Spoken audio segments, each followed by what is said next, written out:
moving on from that though, there was this conversation that I believe that we saw that I showed you guys, and we're transitioning right now. We're moving out of from sports. We're gonna go to a little bit more music, more pop culture related things. And as guys who attend concerts, right? Please check out our series. We got a couple videos. You can go back and check them out. Called I Bought Tickets. So Haley Williams was talking to, I believe his name is Jack Antonoff. Jack Antonoff. Who's a producer, right? Mm-hmm. Grammy-winning producer. Grammy-winning producer. And he was talking about concerts. Yep. And the price of concerts. Yes. And pretty much the absurdity in which he has gotten to, as far as what people have to pay to go see a show. Yeah. Now, I don't know about you guys, but the most I've ever paid for a show, I paid $400-some to go see Drake in Philadelphia. That's the highest ticket I ever bought for a singular show. I don't count festivals. I'm talking about just show. Yeah, just your ticket? Huh? That was only your ticket? Yeah, that was just my ticket. Okay. And truth be told, I rarely have paid under $100. My first concert was 2018. Just put in for preference. Yeah. I rarely have paid under $100 to go see an artist. Rarely.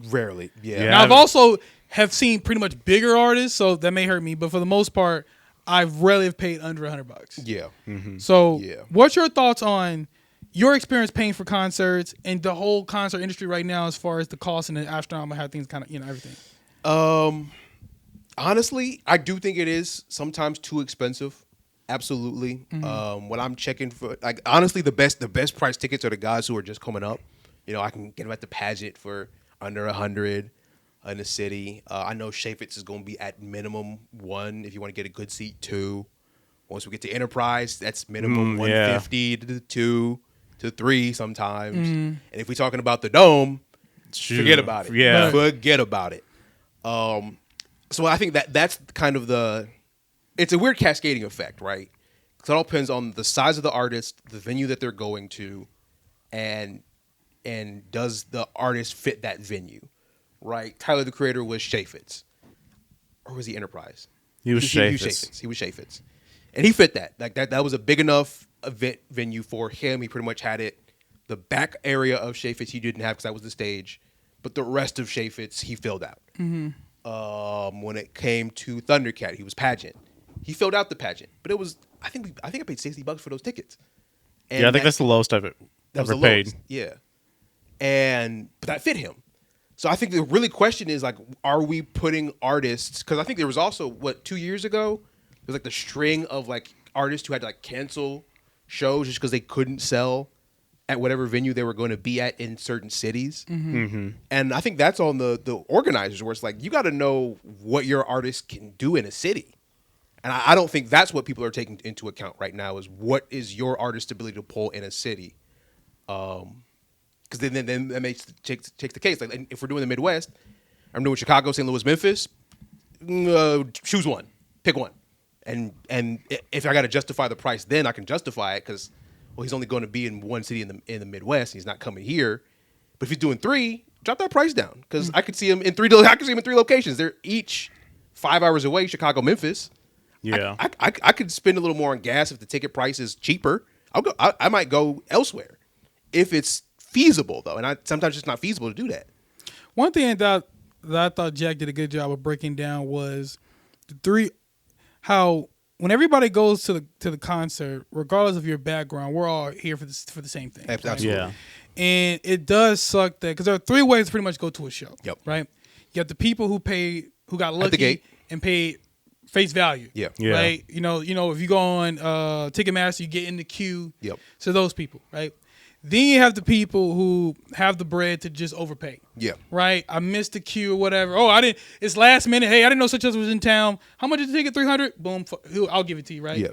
Then obviously you got the last minute people buy from Scalpers and stuff like that, right? Yeah. And he said it sucks that you have 3 people who came to see the same show, they're all the same fans, but it's 3 different price points. Yeah. Yeah. Now, we all know Scalpers have always existed for a long time. Scalpers have always existed. Yeah. That's been a thing. That's the thing for every sports, music, not movies, but for entertainment, that's been a thing. Right. But the fact that he said there was 3 different markets. Yeah. And the fact that minutes after a concert sells out, prices get jacked up is insane. Yeah, it is. And it sucks because again, all these people, whether they're working class, poor, rich, once we all are here, we're all we're all family in the club. You know what I'm saying? Yeah, we all enjoy this artist. Yeah, like we all came to see this artist's music who we love. Mm-hmm. So it shouldn't. So the fact that you spent this and you spent this and you spent this, it is kind of suck. It is insane because it does. It's insane, and I think the only way you could do that would be to prioritize gate sales. Yeah, you would have to prioritize like, hey, you got to get your tickets. When the artist announced this was when your gate. You got to go to the venue. You got to get those tickets, and that might and put a cap. Put a cap on how many you can buy. Yep. I think that might be the only way you solve that problem is at the gate. You got to get your tickets. No ticket. Ticketmaster is purely secondary sales. Mm-hmm. If the venue at the gate they didn't meet what they needed, then the venue can put those tickets up for purchase on a Ticketmaster or StubHub or wherever. But the premium tickets, you got to get them at the gate. Mm-hmm. Got to get them at the gate. I wonder if there's a way, because I'll be honest with you. I remember, I think I was watching something on MTV from the early 90s. It was like Kurt Cobain. They were interviewing Nirvana, and they was talking to them about like Madonna's tickets at the time. And I remember her tickets were only like, I think it was like $60-$70 or whatever. Damn. And this is Madonna at her like at her top. Yeah. This may be this may be the Blind Ambition tour around that time, or a little bit later. I'm not 100% sure. And they were like, they couldn't believe it. Yeah. They're like, how much? Now I would pay that easy. Oh, easy. You give me a $60. Here you go. You said Drake $60 right now, right? And I get a good seat. A good seat. Hell yeah. Yeah. And I'll be honest with you. I do think about, like, obviously there are a lot of factors you really can't factor in. Yeah. But I do think that, you know what, like the idea of a concert, it's entertainment at the end of the day. Yes. How much is this entertainment really worth? At any point should a legitimate concert ticket off rip, regardless of, let's just say, because let's just take away the scalpers, take away the secondary market, right? These prices are high off rip. Off rip. Nosebleed 100, like 80. Yeah, right away. Yeah. Like, so right away, it's not like, because to me, it's not like shoes where shoes, it's one price. Absolutely. Yeah. And then everybody else jacks it up. Yep. But most shoes don't, like, it's like 100, 120, 150. A pair of Jordans, 210. Right. Right? Pair of re-release Jordans, 210. And then the secondary market, I know that's 350. Right. I know it's 350 off rip. Mm-hmm. But at 210, that's my price point. That's my price point, and that stays the same for most of the Jordan line. Right. It should be that way. Like, okay, wait, what is the true worth of this artist? Is this artist truly worth off rip $250 for not even the stadium floor seats, just the decent seats around the arena? Is that really $250? What requires this concert to be a $250 ticket? Exactly. That's got to be humbling for some artists because, some aren't worth $250. Well, and that's the point. That's another thing is, I believe, to me, there should be a tier system for artists. Absolutely. And I mean this. I think it should be a flat rate. So I believe that there should be an A tier. So the Drakes, the Beyoncés, the Kendrick Lamars, the Weeknds, the Taylor Swifts. Yeah. Like, they should have their own tier 1. Yep. Right? And that also includes legacy acts who don't struggle selling. Yes. Yeah.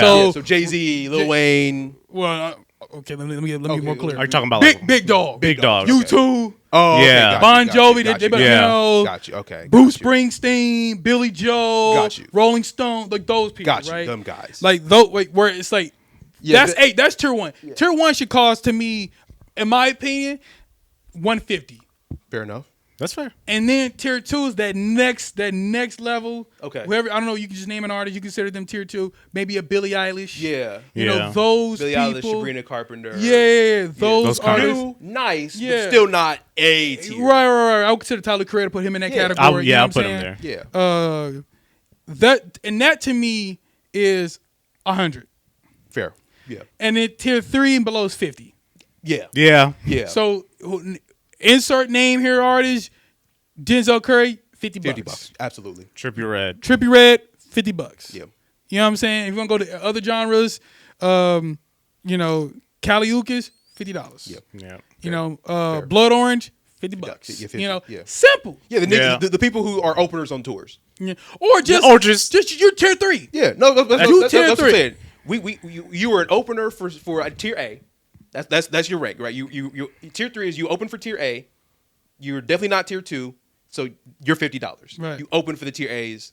You don't really get a lot of pull. They could still hold their own on a concert. Still hold their own on a concert, but you're not worth tier 1. Exactly. Yeah. Sort of like for example, I remember I wasn't there, but reading about and watching the Who played at Shea Stadium in I forgot what late 70s or some shit like that, and their opener was The Clash. Yeah. So based on our tier system, the Who would have been 150. Yep. And the Clash would have been 50. Yeah. You know what I'm saying? Yeah. And it's not a knock against you. It's not a knock, but you got to get up to there. Yeah. You got to work to that level. But that should be the rate. Yep. Point blank. Period. Absolutely. And honestly, that might change the seating should be first come first serve. 100%. Yeah. Get y'all just like Black Friday back in the day. Yeah. You want this? You gotta fight for it. Get to you want this floor seat? Get to the gate. Get your ass camp out. Yep. Tickets go online. Get your ass in line. 150 floor seat. You got it. Yep. You know what I'm saying? It's Yeah. that simple. Is that? Yeah. Absolutely. Everybody, because to me, if you waited too long and it was last minute and you in the nosebleeds or whatever, That's your fault. Maybe at the last 12th hour, if the nose will drop the price at the 12th hour. Yeah. But for the most part, everybody in this venue paid $150. Yeah, they wanted to be here. Yeah, and we all spent the exact same thing. Yep. You know what I mean? Yep. You know what I mean? It's just, and you can't be mad at the person on the floor because they went the extra mile. Yeah. Yeah. Like camped out or whatever. Because Yeah. based on ID, you got to go to the gate. You got to go to the gate. You can only get so many. Yeah. So you had an opportunity. Mm-hmm. You had that opportunity, and you didn't take it, unfortunately. But that's fair. That's fair for everybody. Mm-hmm. And I think it also would reboost the numbers, because I think you see that where it's like concert sales have been going down and down and down. Just because it's not feasible to go to concerts right now. Right. I think that would boost that back up, and I think people would enjoy going to concerts and entertainment again. Moving on from that, though, I need somebody to pull up Denzel Curry's comments as we transition into another topic about music, this time hip-hop specifically. As we talked about in a recent podcast, the state of hip-hop is in an interesting space. A lot of people are saying it's dying or declining or whatnot. We have our various opinions on it. But Denzel Curry, who's actually, in the game himself, is an active participant in hip-hop, a really good rapper. We like his tracks. I use some of his songs as some of the episodes a couple times. He made some. I believe he tweeted. I don't know if he was a tweet. It was a tweet. Like most. Like everybody else. Yeah, like most people when they shoot off the hip. But let me know when somebody finds it. I got it. Go ahead. I'll let Austin go ahead. Austin. So first off, it shows on Instagram, none of this music shit is interesting anymore. Commercial rap is dead, and I'm here for it. Shit was trash from the jump. OG's got no respect for the younger generation. New generation don't care about the craft. There's a space where they can learn from each other. We don't need another big three. F that. So, when I first saw those comments, right? Yeah. It's interesting because where was this rhetoric prior? Yeah. Because that stance to me isn't a today stance. That feels like that's a regardless of era stance. Yeah. Like that's been a thing. Yeah. Absolutely. So first, it's like it feels like in my opinion, this is what I think is okay when it comes to this.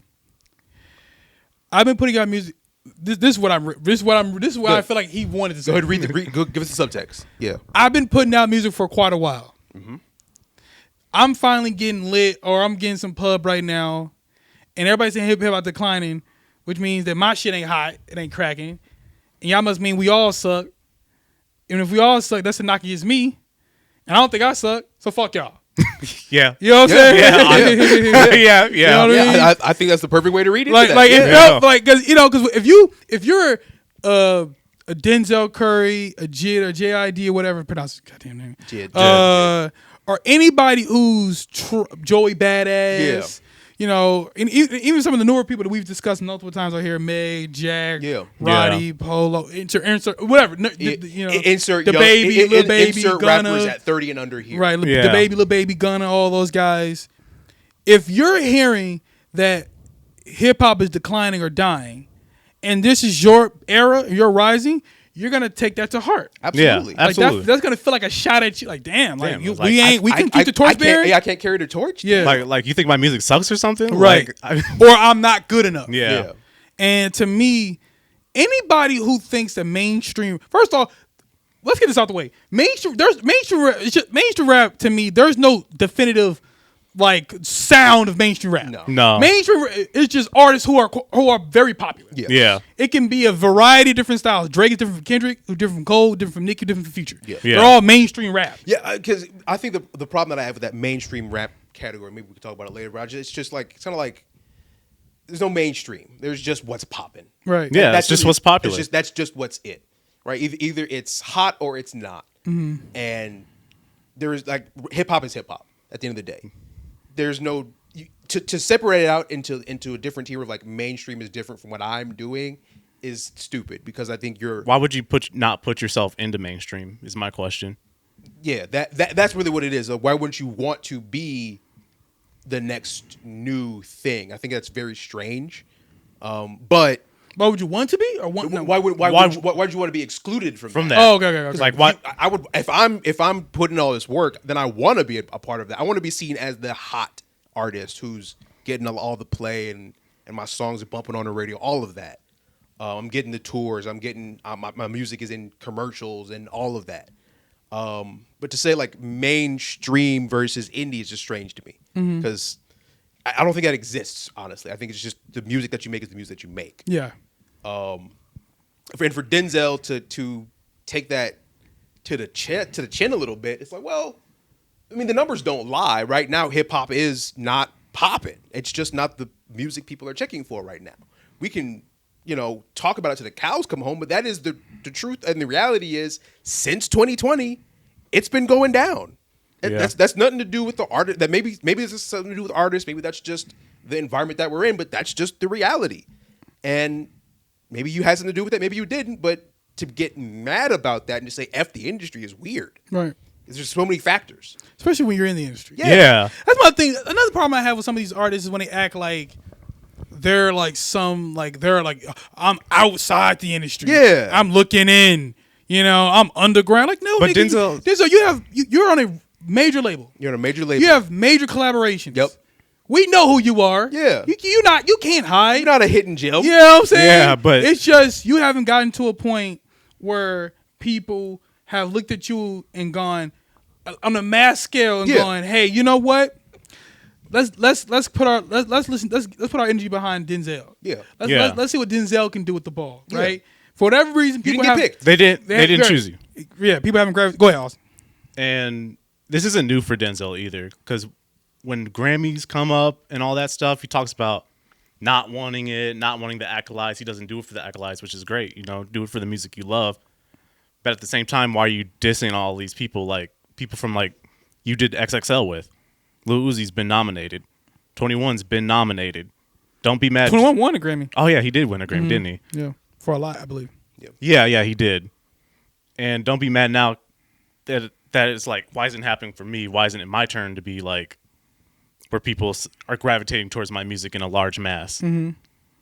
I also think, to me, because there are some things he said that are true, right? Yeah. I do think that the older generation did not do a good job of pumping up the newer generation. Absolutely. I do think they did a lot more like to them. Yeah. And kind of like stuck their nose out like, oh, this ain't hip. As opposed to like reaching out back and trying to like help them. You know what I'm saying? Even like, and I also think that the new generation has been incentivized to not put as much effort into it. Absolutely. To focus on certain aspects that have nothing to do with the actual craft itself. I don't think a lot of the new generation, and by newer I mean like 2015, 16 onward. Yeah. I don't think that they've had to figure out, okay, I need to understand this art form. I need to understand, like, do I love it? Yep. Where's my lane? Where do I fit in? Yep. Right? Because when you love it, you put a lot of effort and passion to it. You care. Absolutely. You know what I'm saying? You don't rely on hype. Yeah.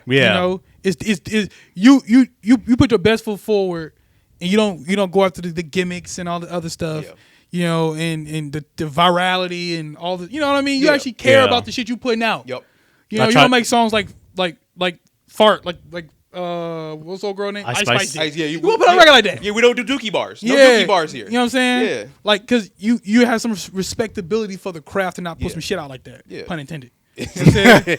You know what I mean? Yeah. So to me, I do agree with that. Yeah. But at the same time, to me, we're gonna get nowhere Yes. if we don't honestly look at the current landscape and understand that yes, the indie scene, the underground scene is important to a genre. Yes. Yeah. It helps keep it raw, Yep. fresh, and real. Yep. And we get new ideas from that. Yep. And people are able to hone their skills and build a fan base. Yep. And when they explode, like Tyler created the whole Oxygen Yeah. movement, it looks really dope and really cool. Yep. Right? But at the same time, the problem is none of you guys are exploding. No. None of you guys are growing. No. None of you guys are coming with fresh and new sounds, right? Yeah. The last guy who felt like who came with something fresh and new was probably Playboy Cardi. Yeah. Yeah. You know what I'm saying? And he's been rewarded Yeah. for it. Yeah, yeah. Whether you like him or not, he's been rewarded for it. Yep. But since then, we got a lot of guys who can rap well. Yes. But a lot of guys who we haven't been able to emotionally connect with. We haven't been able to, fully get ourselves behind. We haven't been able to fully just take control of the culture and the zeitgeist and say we're going this way. Yeah. Not the way you want it to go, but we're going this way. Just like in rock and roll in the 70s during the whole prog rock, dad rock, yacht rock era. Yeah. Punk guys came in and said, no, We're doing we're our own going thing. this way. Yep. That shit is done. It's dead. You know what I'm saying? Yep. This is the wave now. Didn't last that long because New Wave came in after that. But there was a moment of time where they said, you know what?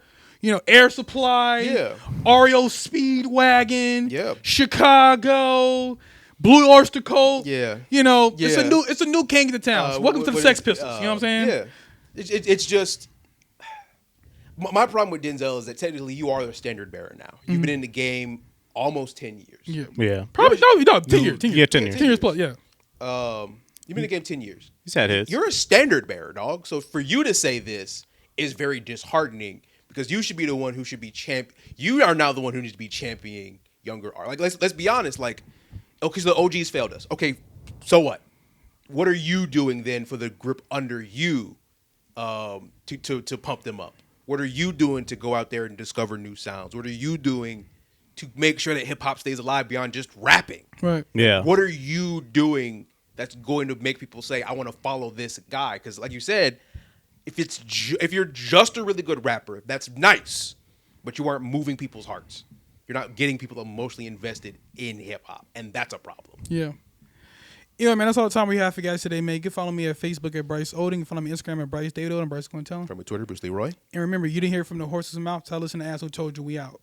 Peace.